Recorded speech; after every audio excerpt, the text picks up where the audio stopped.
भेजा सुल्तान खान, अकबर का अंकल लगता था। सुल्तान खान बड़ा समझदार आदमी था और बड़ा गजब कमांडर था। सुल्तान खान ने आके पूछा कि भाई हम मुगलों से क्यों नहीं, हम प्रताप से क्यों नहीं जीत पा रहे? अच्छा, प्रताप पहाड़ों में, हम पहाड़ों में जाते हैं तो हमें लोकेशन नहीं पता होती, उनको लोकेशन पता है, वो मारते हैं हमें पहाड़ों के अंदर। फिर उनके पास पहाड़ों के अंदर अपना सब कुछ माल मत्ता लेके बैठे हैं, यहां पर हम खाएं पिए क्या? हमें सामान मंगवाना पड़ता है अजमेर से। कहां से मंगवाना पड़ता है? प्रताप ने ये बड़ा जोरदार दिमाग लगाया, मेवाड़ की पूरी जनता को पहाड़ों में शिफ्ट कर लिया था ताकि कोई खेती ना हो मेवाड़ में। क्या नहीं हो? क्योंकि यदि जनता मैदान में रहेगी तो खेती करेगी, खेती करेगी तो मुगल आएंगे, मुगल उस खेती पे कब्जा कर लेंगे, अपने अनाज से अपने को ही मारेंगे वापस, अपना अनाज ही खाएंगे, अपने खिलाफ लड़ाई करेंगे। मेवाड़ में खेती होनी नहीं चाहिए। मेवाड़ में खेती होगी नहीं तो मुगलों की सेना जब आएगी तो उसको खाने पीने को कुछ भी मिलेगा नहीं। फिर वो कहां से मंगाएंगे? अजमेर। उनका मुख्य अड्डा कौन सा था? अजमेर। और अजमेर से जब मंगाएंगे हम बीच में लूटेंगे, ताकि मुगलों की सेना मेवाड़ आ तो जाए पर थोड़े दिन ही रहे, फिर उनको लगे कि यार भूख मर रहे हैं, वापस चली जाए यहां से। तो सैनिकों ने कहा साहब बादशाह तो कह देता जाओ पकड़ के लाओ, पकड़ेंगे से? यहाँ पर पूरी की पूरी जनता इनकी अंदर बैठी हुई है, अपने अंदर जाते हैं ये लोग, मारते हैं अपने को उनकी लोकेशन नहीं पता, खाने पीने का सामान नहीं मिलता अपने को। तो सुल्तान खान ने कहा इनके पास खाने पीने का कहां से जाता है? ये भी तो पहाड़ में बैठे हैं, इनके पास भी तो जाता होगा कहीं ना कहीं से। तो कहा सर इनके कुछ दर्रे हैं जहां से अंदर ये सप्लाई ले लेते हैं, अपने हथियार वगैरह पहुंच जाते हैं, पैसे टक्के भी पहुंच जाते हैं, पड़ोसी राज्यों से मिल जाता है।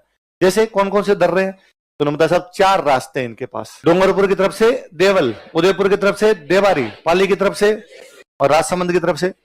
इन 4 रास्तों से इनके अंदर आराम से पहुंचा जा सकता है। ये बाहर आते हैं, अंदर जाते हैं, इन रास्तों का प्रयोग करते हैं। तो सुल्तान खान ने कहा चारों रास्ते ब्लॉक कर दो, इन चारों रास्तों पे सेना बिठा दो। अंदर यदि स्टॉक है भी तो कितने दिन तक चलाएंगे? स्टॉक खत्म होगा, खत्म होगा तो बाहर आएंगे, बाहर आएंगे तो इनकी सेना कम और अपनी सेना ज्यादा। और ये अपने माल अपना स्टॉक जो आता है सब अजमेर से आता है उसको लूट लेते हैं। अजमेर से आने का रास्ता क्या है? अजमेर से राजसमंद होता हुआ आता है। कौन सा चौकी है यहाँ पर? दिवेर। उसने कहा दिवेर में खुद बैठूंगा। उसने 4 चौकियां बनाई। चौकी समझते हो? मिलिट्री कैंप लगाए, छावनियां बनाई उसने। अब भाई वाकई मेवाड़ वालों को घेर के बंदी कर दिया। मेवाड़ वालों की बाहर से सप्लाई पूरी तरीके से बंद, ना तो अनाज पहुंचे, ना हथियार पहुंचे, ना कोई धन पहुंचे। अब मेवाड़ वाले इसके अंदर है कि थोड़ा सा इनका घेरा कम पड़े तो बाहर जाके कुछ लेके आए, पर मुगलों का घेरा कम भी नहीं पड़ रहा। इतने में आ गया दशहरे का त्योहार। कौन सा? दशहरे पे हथियारों की पूजा होती है। राजा महाराजाओं के टाइम में सबसे बड़ा त्योहार ही दशहरा होता था, क्योंकि राजा महाराजाओं के युद्ध होते हैं। युद्ध किससे लड़ जाते हैं? हथियारों से। तो हथियारों की पूजा राजा ही कर सकते हैं। अच्छा, हथियारों की पूजा में एक नियम है कि यदि पहले तलवारें होती थी, यदि तलवार म्यान से बाहर निकली है तो म्यान में तभी अंदर डाली जाए जब खून लगे। हथियारों की पूजा की है तो हथियारों के खून लगाया जाए, लड़ाई की जाए। तो राजा महाराजाओं के टाइम में हाथ दशहरे पे पक्की पक्की लड़ाइयां हो जाती। अब दशहरे पे महाराणा प्रताप ने वहां पहाड़ों के अंदर हथियारों की पूजा की, और पूजा करने के बाद अब लोग चलते हैं लड़ाई करने के लिए। कहां चले? तो मुगलों के 4 कैंप है, इनमें से किसी कैंप पर आक्रमण किया जाए और एक तो उस कैंप को उड़ा दिया जाए और वो रास्ता खोल के सप्लाई भी ले ली जाए। एक पंथ 2 काज हो जाएंगे अपने। कहा ठीक है, तो कौन से कैंप पे किया जाए? कईयों ने कहा देवल पे करते हैं, किसी ने कहा देवारी पे करते हैं, किसी ने कहा देसूरी पे करते हैं। महाराणा प्रताप ने पूछा भाई दिवेर पे क्यों नहीं? किसी ने दिवेर का नहीं कहा। तो कहा भाई दिवेर में एक तो मुगलों की फौज ज्यादा है, 3 जगह मुगलों की फौज कम है। फिर दिवेर में सेनापति खुद बैठा है सुल्तान खान, दिवेर में रिस्क ज्यादा है। प्रताप ने कहा रिस्क है तो यदि तुम सारे ये कह रहे हो कि दिवेर में नहीं करना चाहिए, तो मुगल भी तो ये सोच के बैठे होंगे कि दिवेर पे नहीं होगा, यहीं पे किया जाए। वो सर्जिकल स्ट्राइक थी। भाई क्या होती है सर्जिकल स्ट्राइक? अचानक अटैक करना। सारे मुगल मार दिए थे दिवेर में, एक को नहीं रहने दिया था। अरे सुल्तान खान के अमर सिंह भला मारता है, उसके आर पार निकाल देता है। सुल्तान खान जब युद्ध खत्म हो गया था ना, तो सुल्तान खान पड़ा है, घायलों के अंदर पड़ा है। तो महाराणा प्रताप सुल्तान खान से मिलने के लिए गए थे। तो सुल्तान खान को जब मर रहा है, वो बड़ा सेनापति था सुल्तान खान, तो महाराणा प्रताप ने पूछा उससे कि तुम्हारी अंतिम इच्छा क्या है? उसने कहा जिसने भाला मारा ना मैं उसको देखना चाहता हूं। मैं सुल्तान खान हूं, सामने आ जाए तो मैं कच्चा चबा जाऊं किसी को, और मेरे किसी ने मारा इसका मतलब गजब का ही योद्धा है। तो मारना लगा रही, मरने वाला आदमी है, अमर सिंह को बुलाएंगे, अमर सिंह अपने कैंप में है, तब तक मर जाएगा बेचारा। तो उन्होंने पास में कोई दूसरा सैनिक खड़ा था, उसका ये है। सुल्तान खान मरता मरता हंसते हुए कहता है इसको तो मैं अभी भी मार दूं। जिसने मुझे मारा था मैंने उसकी आंखें देखी है, उसकी आंखों में अलग ही ज्वाला दिख रही थी। बुलाया अमर सिंह को, बुलाया अमर सिंह बुला के सुल्तान खान को मारना पड़ता, उन्होंने कहा मेरे वाला ही था।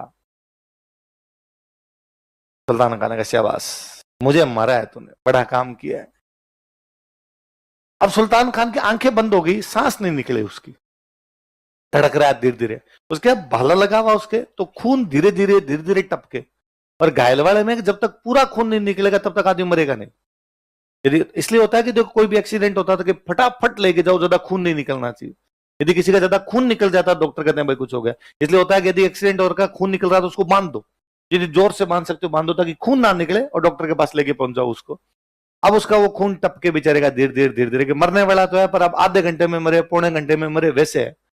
तो किसी ने कहा इसका बाला खींच के निकाल दो, एक बार दर्द होगा पर हाथों मर जाएगा, वरना बेचारा आधे पौने घंटे तड़प तड़प के मरेगा। अमर सिंह को कहा तू ही निकाल, तू नहीं डाला। तो इतना मोटा था कि भाला उसके अंदर फंस गया। फिर अमर सिंह उसके दोनों टांगों पे टांग दे के खड़ा होता है, भाले को खींचता है, तब जाके सुल्तान खान मरता है। कौन से युद्ध में? अमर सिंह वो योद्धा है जिसने सुल्तान खान जैसे सेनापति के भाला आर पार कर दिया था। और हमारी छोटी क्लासों में हमें कहानियों में पढ़ाया गया कि अमर सिंह घास फूस की रोटी खाता था। कविता को सुन के लगता है कि अमर सिंह छोटा सा बच्चा है, अंगूठा चूसता रहता है। एक दिन उसके पास घास की रोटी खा रहा था और वन बिलाव आगे छीन के भाग गया। कविता बहुत अच्छी है। कन्हैयालाल सेठिया प्रातः स्मरणीय है राजस्थानी भाषा के, उन्होंने जो किया है वो निसंदेह हमेशा याद किया जाएगा। पर कहानियां और कविताएं इतिहास नहीं होती है। यदि उसको माना जाए तो है कि हल्दीघाटी युद्ध के बाद में प्रताप की आर्थिक स्थिति खराब थी और उसको परिवार को रोटी खिलाने के लिए भी रुपए नहीं थे, और एक दिन उसका बेटा घास की रोटी खा रहा था और एक वन बिलाव छीन के भाग गया। ये कहानी सामने आती है। इसलिए भामाशा आए और भामाशा ने प्रताप को रुपए दिए, खूब सारी कहानियां आगे जुड़ती है। अमर सिंह का जन्म हुआ था 1559। कब जन्म हुआ था? मैंने कल आपको बताया था कि पोता हुआ था, उदय सिंह के पोता हुआ था, इसलिए उदयपुर बसाया गया था। वो पोता ये है, अमर सिंह हुआ था। अब यदि उसका जन्म 1559 के अंदर होता है तो हल्दीघाटी युद्ध के टाइम कितने साल का हो?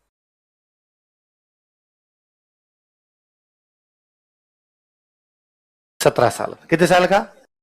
17 साल का टाबर अंगूठा नहीं चूसता, तुम हो 17 के।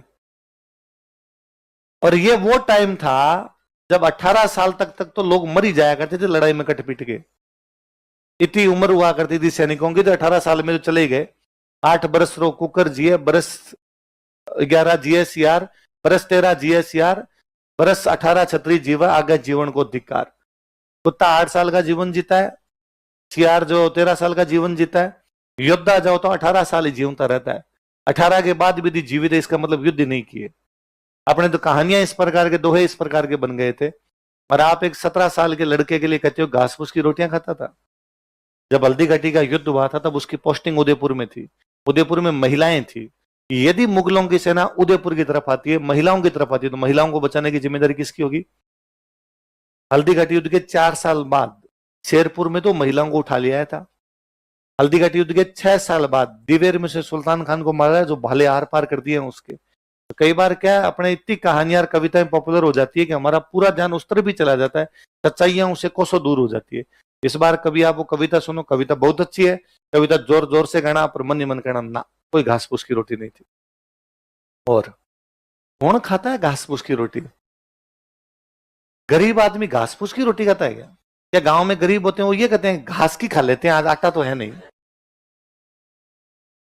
आप कहते हो कि प्रताप का साथ देने के लिए भील जनजाति भी आ गई थी, जो एक जनजाति अपने राजा के साथ मरने के लिए आ गई।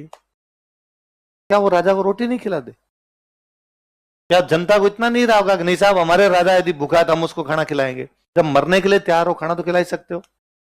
पर वो कहानियां हैं, कहानियां कहानियों तक सीमित रहे तो ठीक है, वो इतिहास बनती है तब अच्छा।